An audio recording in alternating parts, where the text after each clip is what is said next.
നമ്മളിപ്പോൾ ഒരു നടിയുടെ ഹീര എന്ന് പറയുന്നൊരു നടിയുടെ വെളിപ്പെടുത്തലാണ് ഇപ്പോൾ വാർത്തകളിൽ നിറയുന്നത്. ഒരു നടൻ, അത് നടനെ തന്നെ പറയാം, അജിത്ത് എന്ന് പറഞ്ഞ നടനാണ്. അദ്ദേഹം 25 വർഷങ്ങൾക്ക് മുമ്പ് തന്നെ വഞ്ചിച്ചു എന്ന രീതിയിൽ ആത്മഹത്യാ പ്രതിരോധ ദിനത്തിൽ പോസ്റ്റ് ചെയ്തിരിക്കുന്ന ഒരു പോസ്റ്റാണ്.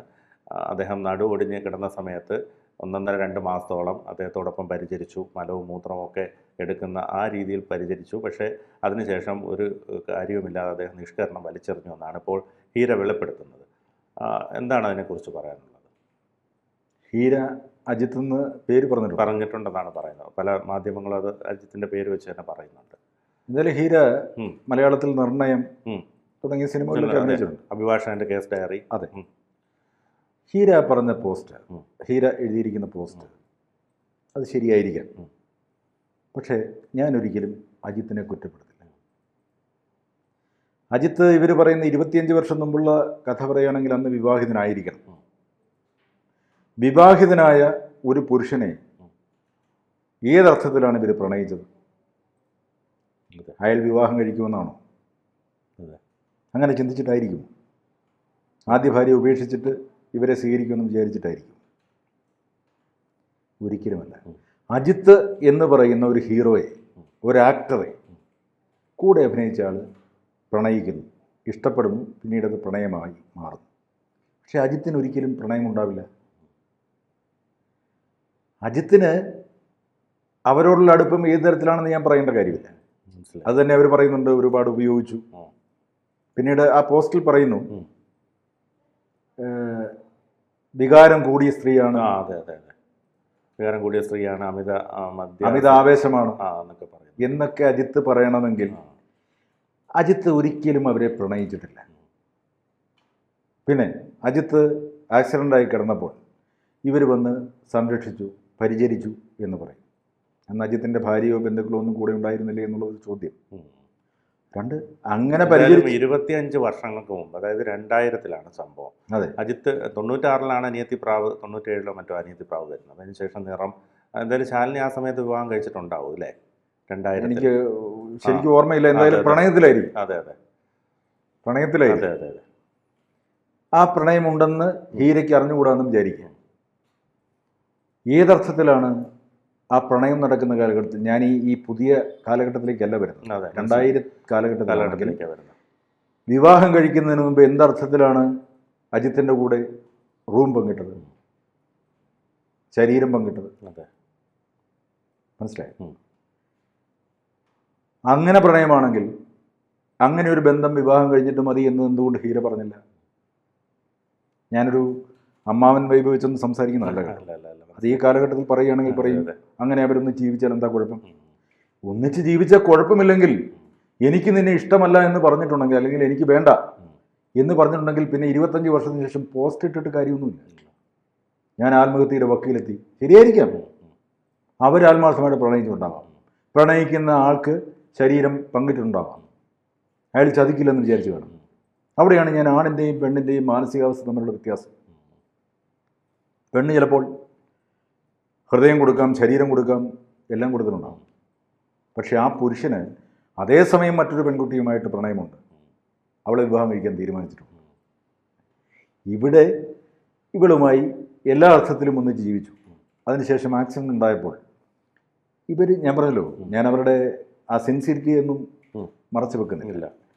സ്വന്തം ഭർത്താവാകാൻ പോകുന്നയാളെന്ന് കരുതിയായിരിക്കും സംരക്ഷിച്ചത്. പക്ഷേ അജിത്തിൻ്റെ മനസ്സിൽ അതുണ്ടായിരുന്നില്ല എന്നുള്ളതാണ് സത്യം. ഈ അടുത്ത സമയത്ത്, ആഴ്ചകൾക്ക് മുമ്പ്, എൻ്റെ ഒരു സുഹൃത്തിൻ്റെ മകൾ ഈ സുഹൃത്തിനോട് പറഞ്ഞു, ഒന്ന് കാണണം. 4 വർഷമായി ആ പെൺകുട്ടി ഒരാളുമായിട്ട് പ്രണയത്തിലായി. ആ പെൺകുട്ടി ബാംഗ്ലൂരാണ്. ആത്മാർത്ഥമായ പ്രണയം എന്ന് പറഞ്ഞാൽ ഈ സുഹൃത്തിനോട് ഇത് പറഞ്ഞിട്ടുണ്ട്. സുഹൃത്ത്, അതായത് മകളോട് ചോദിച്ചു, നീ അത്ര സിൻസിയറായിട്ടാണോ? അതെ, അവനും 100% എന്നെ വിവാഹം കഴിക്കുമെന്ന് പറഞ്ഞിട്ടുണ്ട്. ഈ 4 വർഷത്തിന് ശേഷം ഓൾ ഓഫ് എ സഡൻ ഒരു മെസ്സേജിലൂടെ ബ്രേക്കപ്പ് ആവുക. ഇവളുടെ ഒരു ട്രോമ ഞാൻ നേരിട്ടുള്ളത്. അതിനാണ് എന്നെ സുഹൃത്ത് വിളിച്ചത്. ഒരുപാട് ഉപദേശങ്ങൾ കൊടുത്തു. പ്രണയവും ജീവിതം രണ്ടാണ്. നീ വിവാഹം കഴിച്ചിട്ടതിന് ശേഷമാണ് ഇങ്ങനെ സംഭവിക്കുന്നെങ്കിൽ ഇതിനേക്കാൾ തകർച്ച ഉണ്ടാവില്ല. ഇങ്ങനെ പല കാര്യങ്ങളും പറഞ്ഞു. എന്നിട്ട് ഞാൻ ഈ പറഞ്ഞതുപോലെ ആണിൻ്റെയും പെണ്ണിൻ്റെയും മാനസിക വ്യാപാരം എന്താണെന്ന് കൃത്യമായി പറഞ്ഞു. ഇനി അവർ തമ്മിൽ എന്ത് ബന്ധമുണ്ടായിരുന്നു എനിക്കറിയില്ല, പ്രണയമായിരുന്നു എനിക്കറിയില്ല. അവൻ ചതിച്ചതാണ്. ഇവൾ പറയുന്നതാണ് എന്നെ ചതിച്ചു. ഏതർത്ഥത്തിൽ ചതിച്ചു ഞാൻ ചോദിച്ചു. അതിൻ്റെ ഡീറ്റെയിൽസ് അല്ല പറഞ്ഞത്. എനിക്കൊരുപാട് വാഗ്ദാനങ്ങൾ തന്ന് എന്നെ കല്യാണം കഴിക്കുമെന്ന് പറഞ്ഞ് എൻ്റെ മനസ്സിൽ അവനെ ഞാൻ പ്രതീക്ഷിച്ചു. ഓൾ ഓഫ് എ സഡൻ ഞാൻ പിന്മാറുന്നു എന്ന് പറയുമ്പോൾ ഞാൻ ചതിക്കപ്പെടുകയില്ലായിരുന്നു. അതാണ് ഈ പെൺകുട്ടിയുടെ വേദന. അത് സത്യമാണ്. അതുകൊണ്ടാണ് ഞാൻ പറഞ്ഞത് ഹീരെ ഞാൻ കുറ്റം പറയുന്നില്ല. പക്ഷേ 25 വർഷത്തിന് ശേഷം അയാളുടെ മക്കളും വളർന്നു, കുടുംബം ഇതെല്ലാം ഇങ്ങനെ നിൽക്കേ ഈ ഒരു കഥ അല്ലെങ്കിൽ ഈ ഒരു സംഭവം പുറത്തു പറയുമ്പോൾ അത് ശരിയാണ്. എന്തുകൊണ്ടാണ് ഞാൻ പലപ്പോഴും ഈ പീഡന കഥകളൊക്കെ 18 വർഷത്തിന് ശേഷമൊക്കെ പറയുമ്പോൾ അത് ഈ സിനിമയിലാണ് കൂടുതലും. അത് മറന്നു കളയുക. ഞാൻ ഈ പെൺകുട്ടിയോട് പറഞ്ഞു, ഇപ്പോഴത്തെ നിയമ പരിരക്ഷ വെച്ച് അവനെ അകത്താകാൻ.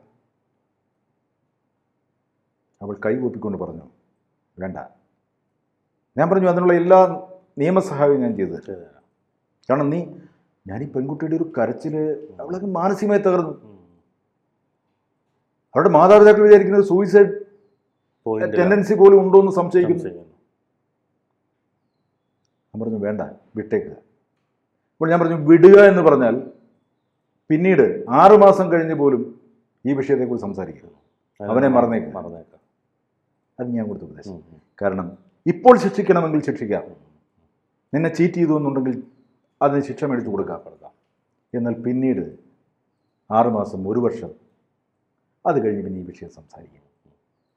അവർക്ക് വേറെ ജീവിതമുണ്ട്. അതെ, ചിലപ്പോൾ അവൻ ഈ പെൺകുട്ടിയെ ഉപേക്ഷിക്കുന്ന അവൻ്റെതായ ന്യായങ്ങളുണ്ടാവാം, കാരണങ്ങളുണ്ടാവാം എന്ന് പറഞ്ഞ പോലെ തന്നെയാണ് ഹീരയ്ക്കയുടെ മാനസിക ബുദ്ധിയോട് മനസ്സിലാക്കാം. പക്ഷെ അതന്ന് ഈ വിവാഹം കഴിച്ചതിന് ശേഷവും ഡൈവോഴ്സിലേക്ക് പോകുന്ന ബന്ധങ്ങളുണ്ടല്ലോ. ബന്ധങ്ങളുണ്ട്. സ്വാഭാവികമായിട്ടും ഇത്തരത്തിൽ ഓരോരുത്തർക്കും ഓരോ സാഹചര്യങ്ങൾ ഉണ്ടാകാം. ഓരോ സാഹചര്യങ്ങളുണ്ടാകാം.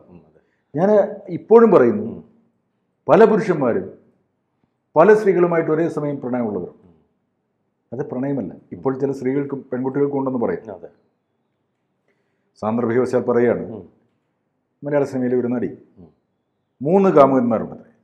അത് 3 പേർക്കും അറിയാം. അതായത് ഒരാൾ EMI അടയ്ക്കുന്ന കാമുകൻ, മറ്റൊരാൾ റെൻറ്റ് കൊടുക്കുന്ന കാമുകൻ, ഫ്ലാറ്റിന് റെൻറ്റ് കൊടുക്കുക, മൂന്നാമതൊരാൾ ഈ സ്വിഗ്ഗി സൊമാറ്റോ ഫുഡ് മേടിക്കുക, മറ്റ് നിത്യ ചെലവുകൾ ചെയ്യുന്ന കാമുകൻ. അങ്ങനെ ഉണ്ട്. അത് ഈ കാലഘട്ടത്തിൻ്റെ പുതിയ കാലഘട്ടത്തിൽ കുറച്ചുകൂടെ. പക്ഷേ പുരുഷന്മാർ അല്ലാതെ തന്നെ പുരുഷന്മാർക്ക് പല പ്രണയങ്ങളുണ്ട്. എന്നുവെച്ചാൽ അത് അവർക്കൊരു ചിലർക്കതൊരു ലഹരിയാണ്. അതിലൊരാളോടായിരിക്കും ആത്മാർത്ഥമായ പ്രണയം, ബാക്കിയെല്ലാം ഒരു തമാശയ്ക്ക്. പക്ഷേ ഈ പെൺകുട്ടികളെല്ലാം അങ്ങനെ അത് സിൻസിയർ ആണെന്ന് വിചാരിക്കും. അവിടെയാണ് കുഴപ്പം. അത് സിൻസിയർ അല്ല എന്നറിയുമ്പോൾ വിട്ടുകളയുക, അവന് പ്രകൃതി കൊടുക്കട്ടെ ശിക്ഷ എന്ന് തീരുമാനിക്കുക. അതല്ലാതെ വർഷങ്ങൾക്ക് ശേഷം ഇത് പോസ്റ്റ് എഴുതി. ഇത് ശരിക്കും പറഞ്ഞാൽ ഞാൻ മനസ്സിലാക്കുന്നതനുസരിച്ച് ഈ സിനിമ എന്ന് പറയുന്നത് ലഹരി തന്നെയാണ്. ഈ കുറേ കാലം കഴിയുമ്പോൾ ഒരു അവസരവും കിട്ടാതിരിക്കുമ്പോൾ ഇത്തരത്തിൽ ഒന്ന് പുറത്തു വരുമ്പോൾ, ഇപ്പോൾ ഈ മീനു മുനീറോ ഒക്കെ ഉണ്ടല്ലോ, അവരെ ഒന്നും നമുക്കൊന്നും അറിയില്ലായിരുന്നു. സോണിയ മൽഹാർ വരുന്നുണ്ട്. അപ്പോൾ അവരൊക്കെ ഈ പറഞ്ഞതുപോലെ ഇപ്പം കുറേ അവസരങ്ങളില്ലാതെ വരുമ്പോൾ വരുന്നതാണോ എന്നൊരു സംശയമുണ്ട്. അപ്പോൾ അവർ കുറച്ചുകൂടെ ശ്രദ്ധിക്കപ്പെടുമല്ലോ അവർ. ഞാൻ ആ പേരുകൾ പറയേണ്ട, അതിജീവിത എന്നാണ്. അതെ, അതുകൊണ്ട് ഞാൻ ആ പേരുകളൊന്നും പറയുന്നില്ല. ഉറപ്പല്ലേ, പല കേസുകളും കാണുമ്പോൾ നമുക്ക് ഉറപ്പല്ലേ അത്. ഇപ്പോൾ ബാലേന്ദ്രനെ കുറിച്ച് ഒരു പറഞ്ഞിരിക്കുന്നു. ബാലേന്ദ്രമേനോൻ ഒരാളുടെ വേദനയോട് ചോദിച്ചത്, ഞാൻ അത്രയ്ക്കൊരു ഭ്രാന്തനാണോ, അങ്ങനെയൊരു സെക്സ് മാനിയാണോ എന്നാണ് അദ്ദേഹം ചോദിച്ചത്. അങ്ങനെ ഒരു ആക്ഷേപം ഉന്നയിക്കുമ്പോൾ ചെറുതായി പോകുന്നത് ഇവരാണ്, ഈ അതിജീവിതമാരാണ്. സിദ്ദിഖിനെ സംബന്ധിച്ചു, സിദ്ദിഖ് നല്ലവനൊന്നുമല്ല. സിദ്ദിഖിനും അതുപോലെ സ്ത്രീ വീക്ക്നെസ്സുകളൊക്കെ. പക്ഷേ ഉറപ്പായിട്ടും നമുക്ക് മനസ്സിലാവില്ലേ, ആ ഹോട്ടൽ മുറിയിലേക്ക് എന്നോ കുറ്റിയിട്ടു, ഭക്ഷണം കഴിക്കുന്നു, നോക്കിയിരുന്നു. അവർ തമ്മിൽ സമ്മതിച്ചിട്ട് തന്നെ ആയിരിക്കാം ബന്ധങ്ങൾ ഈ ഉണ്ടായത്. വിജയ് ബാബു തന്നെ രക്ഷപ്പെട്ടത് ഈ പെൺകുട്ടി തന്നെയാണ്, ഈ അതിജീവിത തന്നെയാണ് റൂം എടുത്തത്, അതിജീവിതയുടെ പേരിലാണ് റൂം എടുത്തത്. അതുകൊണ്ടാണ് വിജയ് ബാബു ആ കേസിൽ നിന്ന് രക്ഷപ്പെട്ടത്. അത് തന്നെയാണ് ഞാൻ പറഞ്ഞത്. ഇതെല്ലാം പരസ്പര സമ്മതത്തോടെ ചെയ്തിട്ട് അവരുടെ ചില കാര്യങ്ങൾ സാധിക്കാതെ വരുമ്പോൾ, സിദ്ദിഖിനെതിരെ പരാതി കൊടുത്ത ഒരാൾ ഏതോ സിനിമയിൽ വേഷം കൊടുത്തില്ല എന്നതിൻ്റെ പേരിലാണ് നടന്നത്. അപ്പോൾ പരസ്പര സമ്മതപ്രകാരം ഇതെല്ലാം ചെയ്തിട്ട് തങ്ങളുടെ ഉദ്ദേശിച്ച കാര്യം നടക്കാതെ വരുമ്പോൾ കോടതിയിലേക്ക് പോകുന്നത്, അതൊക്കെ എന്താണ് പറയുക, അധമപ്രവൃത്തി എന്നാണ് എനിക്ക് പറയാൻ പറ്റും. സ്ത്രീകൾ അവരെ മാന്യമായി നമ്മൾ സംരക്ഷിക്കണം, അല്ലെങ്കിൽ അവർക്ക് മാന്യത കൊടുക്കണം, എല്ലാം കൊടുക്കണം. അത് മാന്യത തിരിച്ചു തരുന്നവർക്കാണ് കൊടുക്കേണ്ടത്. അമാന്യമായി പെരുമാറുന്നുണ്ടെങ്കിൽ അവരെ അതേ നാണയത്തിൽ തിരിച്ചു കൊടുക്കണം പ്രതിഫലം, അല്ലേ? തീർച്ചയായിട്ടും. ചിലരുണ്ട് ഇപ്പോൾ സ്ത്രീത്വത്തെ അവമാനിച്ചു എന്ന് പറഞ്ഞ് എനിക്കെതിരെ കേസ് വന്നു. ഒരു സ്ത്രീയുടെ പേര് പരാമർശിച്ചു എന്നുള്ളതാണ്. ആ സ്ത്രീ ഞങ്ങളുടെ ഒരു സംഘടനയ്ക്കെതിരെ നിരന്തരമായി ആക്ഷേപം ഉന്നയിച്ചപ്പോൾ അത് ശരിയല്ല എന്ന് പറഞ്ഞ് ഞാൻ കൊടുത്തു. അവർ കേസ് കൊടുത്തു, FIR ഇട്ടു. ഞാൻ സൈബർ പോലീസ് സ്റ്റേഷനിൽ പോയി സ്റ്റേറ്റ്മെൻ്റ് എടുത്തു. എൻ്റെ പേരിലുള്ള കുറ്റം ഞാൻ സ്ത്രീത്വത്തെ അവമാനിച്ചെന്ന്. എന്താണ് സ്ത്രീത്വം, എന്താണ് അപമാനം, അത് വെളിപ്പെടണ്ടേ? അവിടെ സ്റ്റേറ്റ്മെൻ്റ് എടുത്ത പോലീസ് ഓഫീസറിനോട് പറയുന്നത്, സാർ ഞാൻ ഈ വീഡിയോ കണ്ടിട്ട് എനിക്ക് മനസ്സിലാവുന്നില്ല എന്താണ്, പക്ഷെ ഞങ്ങൾക്ക് ചെയ്യാതിരിക്കാൻ കഴിയും. ഇങ്ങനെ ആക്ഷേപങ്ങൾ ഉന്നയിക്കാൻ വേണ്ടി, പരാതികൾ ഉന്നയിക്കാൻ വേണ്ടി ഇറങ്ങി പുറപ്പെടുന്ന ചിലർ. എന്നാൽ ചിലർ ആത്മാർത്ഥമായിട്ട് പറയുന്നവരുണ്ട്. പക്ഷേ അതും വർഷങ്ങൾക്ക് ശേഷം പറയരുത്. അത് പറയുന്നത് മനഃപൂർവ്വം എന്തോ ലക്ഷ്യം നേടാൻ വേണ്ടിയാണ്. അതാണ് നമ്മൾ മനസ്സിലാക്കേണ്ടത്. ഓക്കെ. കൂടുതൽ വാർത്തകളും വിശേഷങ്ങളും നിങ്ങളിലേക്ക് എത്താൻ ABC മലയാളം സബ്സ്ക്രൈബ് ചെയ്യുക, ബെൽബട്ടനും അമർത്തുക.